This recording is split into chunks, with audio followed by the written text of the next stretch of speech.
आपको याद है जब आपने अपनी प्रिपरेशन स्टार्ट किया था, कितना जोश था ना, एक माहौल था, पूरे जोश के साथ एकदम स्टार्ट किए थे अपनी गेट की प्रिपरेशन। तो आज अभी आप पैनिक क्यों कर रहे हो? जो बीत गया क्या उसको आप वापस ला सकते हो? नहीं पॉसिबल है। अगर आपका कुछ समय बर्बाद हो गया या कुछ गलतियां हो गई, कुछ टाइम आपका वेस्ट हो गया, तो क्या उसको याद करने से वो चीज़ बदल जाएगी? कभी नहीं बदलेगी। इसका इफेक्ट ये पड़ेगा कि आपका जो आने वाला समय है, जो बचा हुआ टाइम है, जो 30 डेज अप्रॉक्सीमेटली आपके पास रिमेनिंग है, इस टाइम में दिन भर अगर यही सोचते रहोगे कि काश मैंने ये कर लिया होता, हे भगवान मेरा 3 ही सब्जेक्ट हुआ, हे भगवान मेरे 2 सब्जेक्ट छूट गए, ऐसा वैसा अगर आप सोचना स्टार्ट कर दोगे तो जितना बेटा आपने इतना जो एफर्ट लगाया है, जो आपने कंप्लीट कर लिया, जो आपने 100 आवर्स पर सब्जेक्ट, 150 घंटे पर सब्जेक्ट, इतना सारा ह्यूज टाइम, एफर्ट, एनर्जी, सब कुछ इन्वेस्ट किया है, सब बेकार हो जाएगा। तो एक नई चीज जो आपके कंट्रोल में ही नहीं है, आप उसके बारे में सोच के क्यों पैनिक कर रहे हैं? आप दूसरे बच्चे को देख के, किसी का टेस्ट में बहुत जबरदस्त मार्क्स आ रहा है, तो आपको ये भी सोचना चाहिए ना, उसने पूरा शुरू से लेके एंड तक अपने एफर्ट को डाउन नहीं होने दिया था। तो उससे कंपैरिजन करने कोई मतलब है? कोई मतलब नहीं है। तो जो आपके हाथ में है, जो आपका अच्छा पार्ट है, जो सब्जेक्ट आपके बहुत स्ट्रांग हो चुके हैं, जिसमें आप अच्छा परफॉर्म कर रहे हो, जिसके क्वेश्चंस बन जा रहे हैं, जो आपको रिकॉल हो पा रहे हैं, जो कंसेप्ट एक बार देखते हो क्वेश्चन तुरंत रिकॉल हो जा रहे हैं, उसको क्यों नहीं और स्ट्रांग बना कर रखें? क्यों हम नई नई चीजों के पीछे भागें जो हमारे कंट्रोल में नहीं है? पता चले कि नया कुछ पढ़ने के चक्कर में वो पुराना भी हम लोग बर्बाद कर ले जाएं। तो ऐसा नहीं करना है। उस दिन को याद करो जब आपने अपनी प्रिपरेशन स्टार्ट किया था, आपने कितनी सारी मिस्टेक किया। इस समय मिस्टेक काउंट करने का वक्त नहीं है कि आप अपने मिस्टेक्स को काउंट करते रहो। इस समय यह है कि आने वाला जो अगला 30 दिन है उसमें वो मिस्टेक रिपीट मत करिए, जो है हाथ में उसको अच्छा करिए। अगर आपने प्रिपरेशन बहुत लेट स्टार्ट किया है तो आप जी सेवियर फॉलो कर सकते हो, आप जी 2.0 फॉलो कर सकते हो, लेकिन आप कोई भी ऐसी चीजें मत करिए जिससे कि आपका जो रेडी सब्जेक्ट है वो भी हैम्पर होना स्टार्ट हो जाए। इस बात को समझने में इतना इजी सा चीज है, इस चीज को समझना। प्रैक्टिकली सोचो, ड्रामेटिक मत बनो, पैनिक मत करो।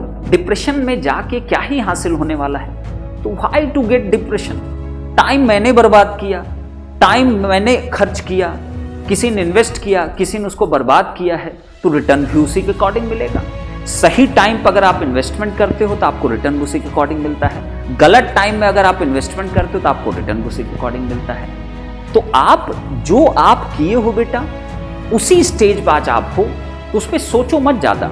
लेट शुरू किए, गड़बड़ी कुछ हो गई, प्रॉब्लम हो गई, इतना दिन खराब हो गया, उतना दिन खराब हो गया, ये सब सोचने का वक्त नहीं है। जो है उसको अच्छा बनाने में आप अपना दिमाग पूरा लगाइए। आप देखिए एटलीस्ट वो तो कर पाओगे ना जो आपने किया है, उसमें अच्छा परफॉर्म करके कुछ तो अचीव होगा। सब कुछ गंवाने से अच्छा कुछ अचीव कर ले जाए, दैट इज इंपॉर्टेंट।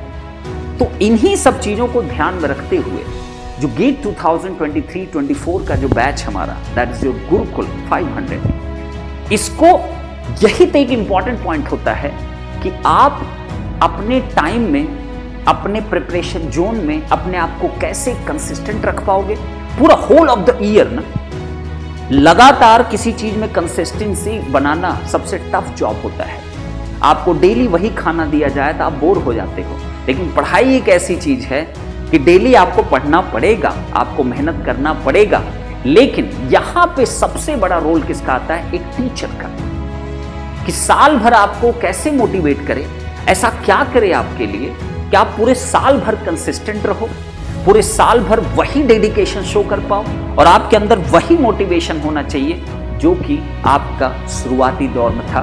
तो आप याद जरूर करना कि आप शुरुआती दौर में कितना मोटिवेशन था, बहुत कुछ कर गुजरने के लिए आपने सोचा था, लेकिन टाइम के साथ धीरे धीरे क्या होता गया, वो थोड़ा थोड़ा डाउन होता चला गया। क्योंकि आपने लूज क्या किया? आपने कुछ नहीं लूज किया, आपने सिर्फ और सिर्फ इस वजह से लूज किया। अगर लूज किया टाइम को, तो आप कंसिस्टेंसी नहीं मेंटेन किए, आप अपने डेडिकेशन को मेंटेन नहीं किए, आप खुद को मोटिवेट नहीं रख पाए।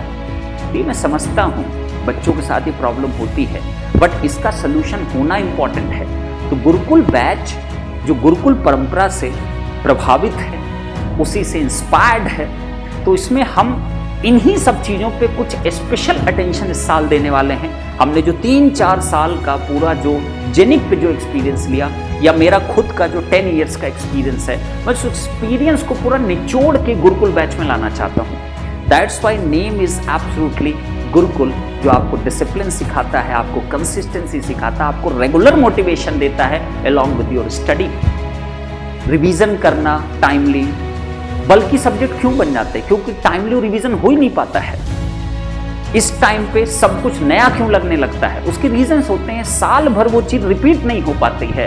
तो गुरुकुल एक यूनिक चीज, इन्हीं सब चीजों कमियों दूर करने के लिए हम लेके आने वाले हैं।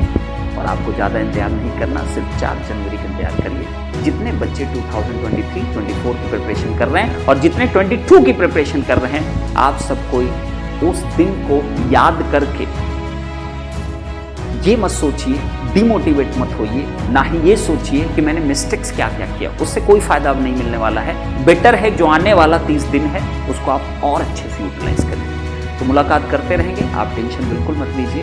पंकज सर यहीं है, जेनिक टीम यहीं पे है और हम लोग करेंगे तो करेंगे। तो 23 वाले बच्चों एकदम रेडी हो जाओ, 22 वाले तो रेडी हो और 23 वाले रेडी हो जाओ। आपका टाइम भी स्टार्ट होने वाला है और वो गलतियां आपको रिपीट नहीं करना जो रिपीटेडली बच्चे करते आ रहे हैं हर साल। और हम लोग मुलाकात करेंगे गुरुकुल बैच में। Thank you so much.